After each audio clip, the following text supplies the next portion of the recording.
ஆம்புலன்ஸ்காரங்க தேவலாம் உள்ள வந்தாங்க. நாங்க முன்னாடி முனிப்பங்கோயில தான் நின்னுட்டு இருந்தோம். கோயம்புத்தூர் ரூட்ல போன ஆம்புலன்ஸ், அதாவது மக்கள் வண்டியோட டூ வீலர்ல வரவங்க உள்ள டூ வீலர் கொண்டு போய் கேஆர்வி மெரிடியன் ஹோட்டலுக்கு பின்னாடி பார்க் பண்ண சொன்னாங்க. டூ வீலர் வந்தவங்க உள்ள. ஆனா ஆம்புலன்ஸ் கோயம்புத்தூர் ரூட்ல போன ஆம்புலன்ஸ் திரும்பி எதுக்கு இதுக்குள்ள விடணும்?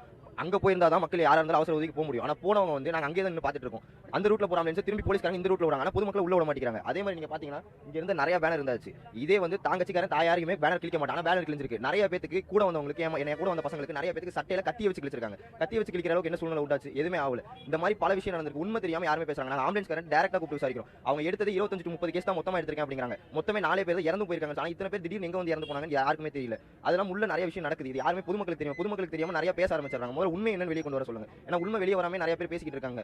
நீங்களே பாக்குறீங்க, நிறைய பேருக்கு கிழிச்சிருக்காங்க, நிறைய பேரை போட்டு மிதிச்சிருக்காங்க, நிறைய விஷயம் உள்ள நடந்திருக்கு. எதுவுமே ஆம்புலன்ஸ் சும்மா நிறைய ஆம்புலன்ஸ் வந்திருக்கு. பொதுமக்களே ஸ்டாப் பண்ணிருக்காங்க. பொதுமக்களே நிறுத்தி ஏன் சும்மா ஆம்புலன்ஸ் நீ கொண்டு வரதுக்கு அவங்க எதுவும் பேச மாட்டேங்கிறாங்க. கட்சி துண்ட போட்டு உள்ள வந்திருக்காங்க. இது என்ன ஏதுன்னு யாருக்குமே தெரிய மாட்டேங்குது. இதை முதல்ல கொண்டு வாங்க வெளியே. ஏன்னா வெளியே கொண்டு வராம பொதுமக்கள் நிறைய பேர் இது உண்மை நம்பிக்கிட்டு இருக்காங்க. அதனால இதை முதல்ல வெளியே கொண்டு வர சொல்ற காவல்துறைக்கு சரியான விசாரணை நீங்க எடுத்து என்ன பண்ண முடியுமோ அதை பண்ணுங்க. ஏன்னா எல்லாமே போயிட்டு போட்டும். இது வந்து கட்சி மீட்டிங் மாநாடு இதெல்லாம் தவிர்த்துருங்க. ஒரு பொதுமக்கள் ஒரு ரசிகனை பார்க்க, ஒரு தலைவனை பார்க்க, ஒரு ரசிகனை பார்க்க வராங்க அப்படிங்கிறது தப்பு கிடையாது. ஆனா காவல்துறை எந்த வித சப்போர்ட்டுமே நமக்கு கொடுக்கல. மக்கள் மண்டிட்டு தான் உரிமை பெறணும். எத்தனை நாளைக்கு மண்டிட்டு இருக்க முடியும்? அதை யாருமே புரிஞ்சுக்க மாட்டேங்கிறாங்க. கட்சி பேசுறாங்க. கட்சியை விடுங்க. நீங்க அடிப்படை உரிமை எல்லாமே கிடைச்சிருச்சா? வந்து நிக்கிறதுக்கு ஒண்ணுமே கிடைக்கலையே. இந்த இடத்துல இத்தனை பேர் இருந்தாங்க. போலீஸ் யாருமே ஒருத்தர் கூட உள்ள இல்ல. எல்லாருமே அங்க முன்னாடியே ஸ்டாப் ஆயிட்டாங்க. ஏன் ஸ்டாப் பண்ணாங்க? உள்ள வந்திருக்கலாம்ல எல்லாருமே. கடைசியா உள்ள வராங்க.